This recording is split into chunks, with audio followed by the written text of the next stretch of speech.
This video demonstrates how to use logical conditions to dynamically modify a motion simulation in real time. By connecting variables to geometric conditions, users can create simulations that react to changes, opening possibilities for advanced analysis. Allows real-time interaction and feedback. That is the potential for using logical conditions to detect events like collisions or out-of-range values, enabling users to abort simulations or take corrective actions. In the last video, it was shown how to use variables to retrieve data from a planetary gearbox. Also, in previous videos were shown how to create logical conditions. In this video, we will show an example of how we can extract or retrieve real-time information from a motion simulation to interact with the process to modify it. For instance, read tables, check for collisions, or study the viability of a mechanism. In other words, how to use logical conditions to define a specific action. To illustrate this, let's create a circle whose value r depends on the value of the variable dist1, and then we are going to redefine this r variable using a logical condition statement. Let's create a variable r with an initial value of 20.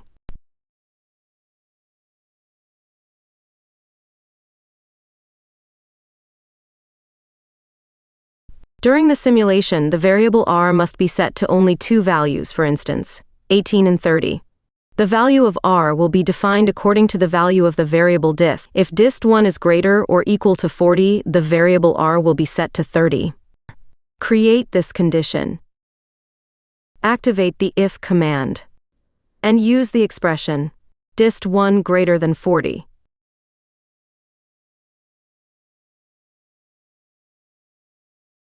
Associate variable r with a value equal to 30.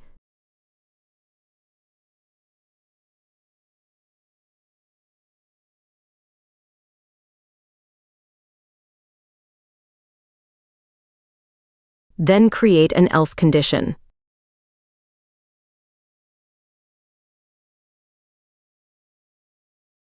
Associate variable r with a value equal to 18.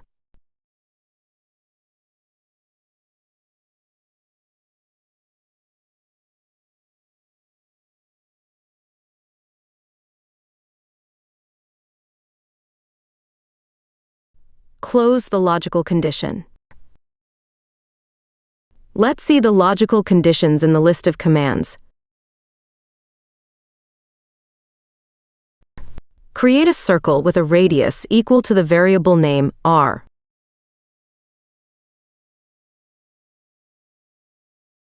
Indicate the diameter dimension and inform that this dimension has a parametric value. As it is a diameter,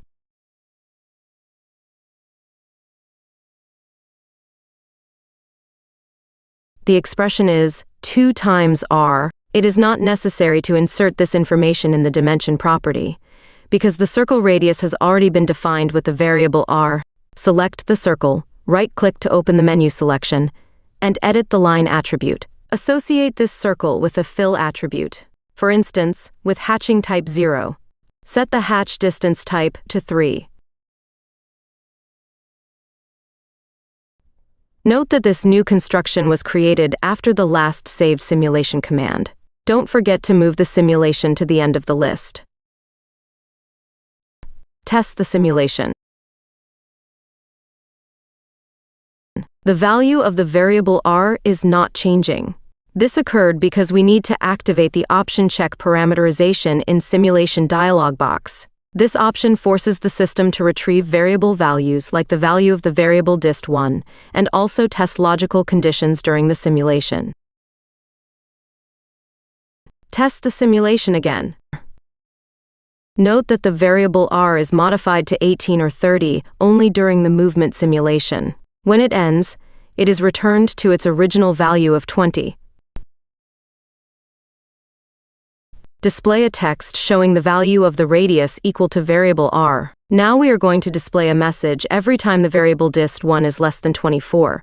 Remember, instead of displaying a message, it could be an action to abort the simulation, for instance.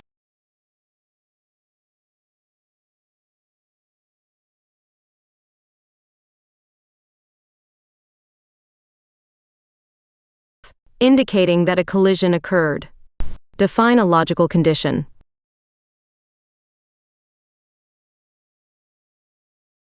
If dist1 less than 24, show a message.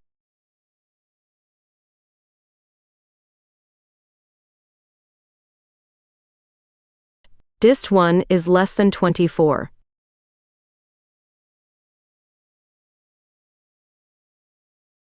Close logical condition. Now repeat the simulation and activate the option to show messages. Note that the simulation command was not saved with the option check parameterization and show user messages active. So every time the simulation is tested, we need to activate both options. See the result.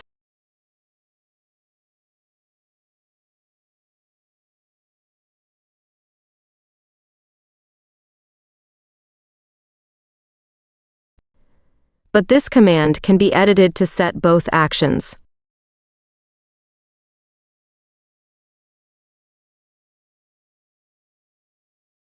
This way, we can create parametric variables fed according to the geometric conditions of the process. This represents the possibility of creating complex geometries in a very simple way and in real time.